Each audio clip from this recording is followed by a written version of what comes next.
Black is white, down is up, cold is hot. They clearly think that their voters are stupid. And I wonder if they're right. This is what sucking up to Trump with no regard for debasing yourself looks like. This is what it looks like in 2025. And it is not pretty. It's actually pretty pathetic. This is Kelly Loeffler, the current United States Administrator of the Small Business Administration. You might remember her from her prior national humiliation as a brief senator representing Georgia, briefly as a senator representing Georgia. She's back, and she has something remarkable to tell us about the American economy. You might be wondering, where did she get the information that she presents in this statement? And we're going to get to that in a moment, but here's what she had to say. Now, that tax cut is a big reason why we've seen a historic comeback for our nation's economy under the leadership of President Trump and congressional Republicans. Prior to the Democrat shutdown, the data was very clear. Small business optimism was at 7-year highs. Wage growth was outpacing inflation for the first time in 4 years. GDP growth was 3.8%. Deregulation, energy dominance, and fair trade were finally back.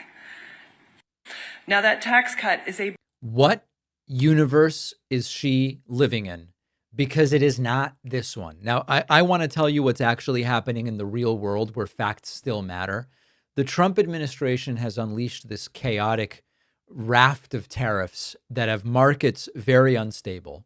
And one of the groups that is most sort of troubled and affected by it is small businesses that are less able to just eat the cost of higher input costs, small businesses that are less able to float large expenses, whether they be payroll or advancing inventories so that they can stock up before prices go up.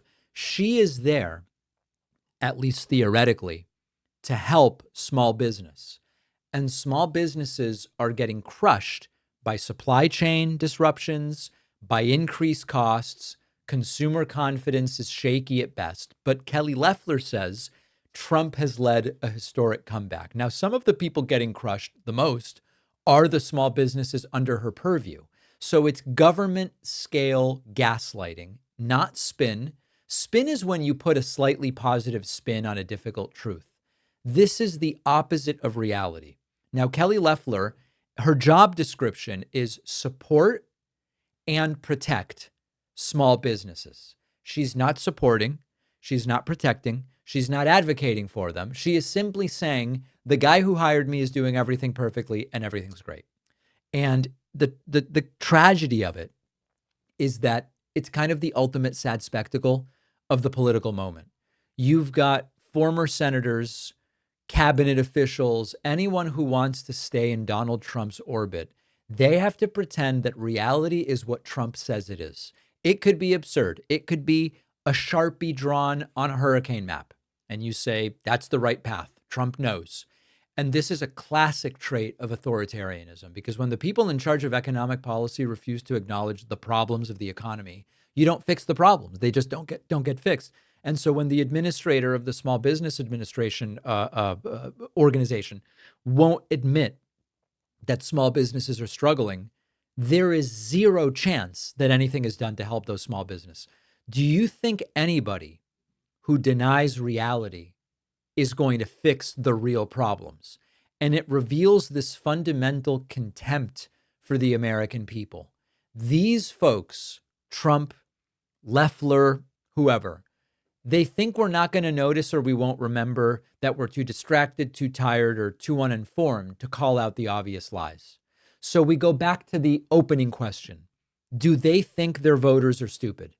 The short answer seems to be yes. They are banking on people not paying attention or counting on partisan loyalty to override objective reality, so that if things aren't good for small businesses, they'll just find a Democrat to blame. Maybe it's Joe Biden, maybe it's Barack Obama, who knows? And they're hoping that if they say something confidently enough, with enough air of authority, that people are just going to believe it.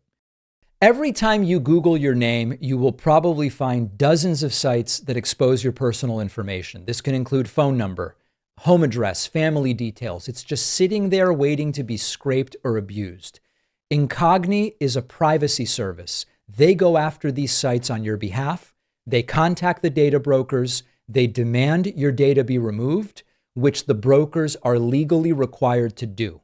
Incogni will automatically remove your information from hundreds of the biggest and most notorious data broker sites, but you're not just limited to those. You can use Incogni's custom removal if you find your info on a website outside of Incogni's default list. The team at Incogni will work to get that information removed. This is how you protect yourself and your family from identity theft, financial scams, harassment, even AI-powered profiling by ad companies. And Incogni's data removal process is the only one verified independently by Deloitte. This gives them a unique level of credibility. Try Incogni risk-free and get 60% off when you go to incogni.com/Pakman and use the code Pakman. The link is in the description.